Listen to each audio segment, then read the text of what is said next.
sur Twitter, Charlotte Namoura et Sylvie Tellier ont eu un échange tendu, alors que la première évoquait la présence de l'ancienne directrice du comité Miss France à New York, avec Marlène Schiappa. Après 6-7 ans au sein du comité Miss France, Sylvie Tellier avait annoncé son départ, en août dernier, elle qui avait tenu à publier une vidéo sur sa page Instagram pour officialiser son grand saut.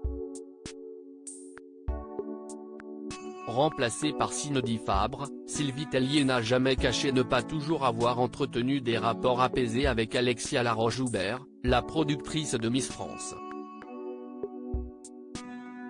Un clash avait d'ailleurs éclaté entre les deux femmes lors d'une conférence de presse, ce qui avait eu le don d'agacer Alexia Laroche-Joubert.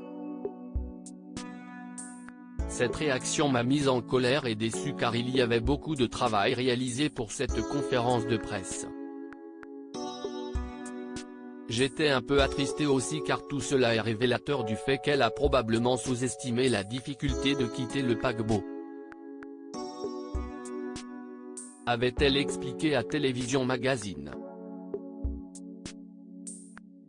Sylvie Tellier, qui a définitivement tourné la page Miss France, ne chôme pas depuis son départ, elle qui s'est récemment envolée pour New York avec Marlène Schiappa, où la secrétaire d'État conduit une délégation de figures de l'économie sociale et solidaire pour le vote d'une résolution à l'ONU.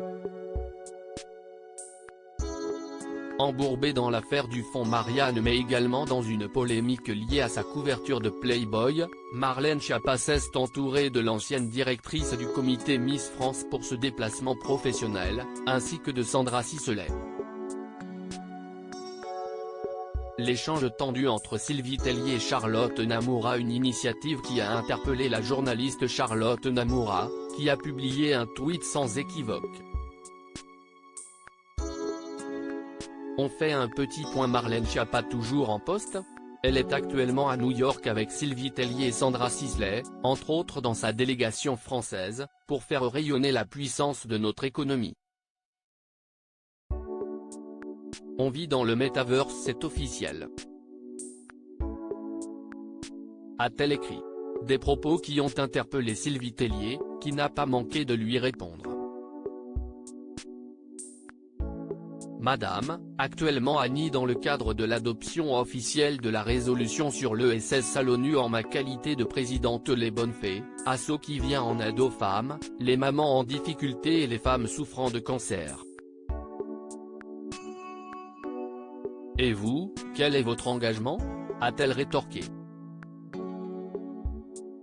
Agacée, la journaliste a alors reproché à Sylvie Tellier de fermer les yeux sur la crise en France et de continuer d'associer son image à une ministre dont les accusations sont plus que graves. Le copinage ça va 2 minutes, a-t-elle ajouté. Pour quelqu'un comme moi qui a perdu sa mère d'un cancer, je suis pas certaine que ça soit le bon argument de me parler d'engagement. T'étais plus sympathique quand on faisait TEP ensemble en tout cas. A-t-elle également écrit. Pour l'heure, silence radio du côté de Sylvie Tellier.